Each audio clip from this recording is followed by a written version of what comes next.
সমুদ্রে 58 দিন নিষেধাজ্ঞার পর আবারও শুরু হয়েছে মাছ ধরা কার্যক্রম।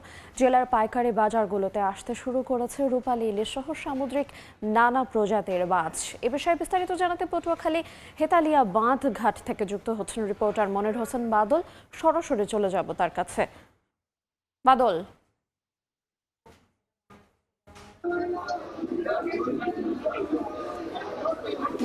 মাছ ধরার কার্যক্রম কেমন দেখতে পাচ্ছেন? অন্যান্য মাছ বৃদ্ধির লক্ষ্যে কিন্তু সমুদ্রে 58 দিন মাছ ধরা বন্ধ করেছিল সরকার।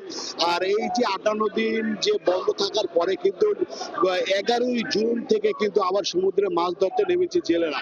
আসলে এই 58 দিন মাছ ধরা বন্ধ থাকার কিন্তু সমুদ্রে কিন্তু এই যে মাছ না ধরা কিন্তু পটুয়াখালী যে পাইকারি মাছের বাজার রয়েছে, সকল মাছের বাজারেই কিন্তু দেখা যাচ্ছে মাছের দাম বৃদ্ধি ছিল। কিন্তু 11ই জুন থেকে যেহেতু সমুদ্রে জেলেরা আবার মাছ ধরতে গেছে, সেহেতু পটুয়াখালী যে পাইকারি বাজারগুলো রয়েছে, পাইকারি বাজারে কিন্তু দেখা যাচ্ছে যে মাছের সরবরাহ কিন্তু স্বাভাবিক রয়েছে, মাছের দাম কিন্তু অনেকটা কম রয়েছে। আমরা যেখানে দেখেছি গত কিছুদিন আগে রুই মাছের পটুয়াখালী কেজি ছিল 20 থেকে 200, 250 থেকে 350 টাকা কেজি ছিল, সেখানে আমরা দেখতে পাচ্ছি 300 টাকার কেজির মধ্যে রয়েছে। আসলে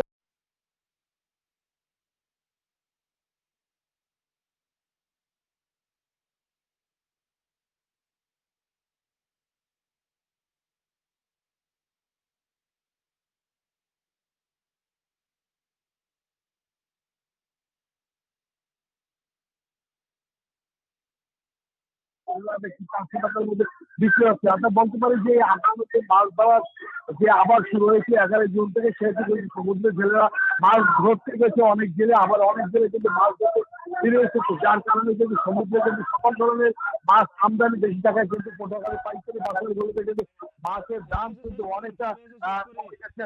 এছাড়া পটুয়াখালী যে মাছের পাইকারি বাজার থেকে আমার কাছে সর্বশেষ বাজারগুলোতে কিন্তু মাছের দাম কিন্তু অনেকটা কমে গেছে। এই ছিল পটুয়াখালী যে মাছের পাইকারি বাজার থেকে আমার কাছে সর্বশেষ। আমরা সরাসরি যুক্ত ছিলাম পটুয়াখালী থেকে।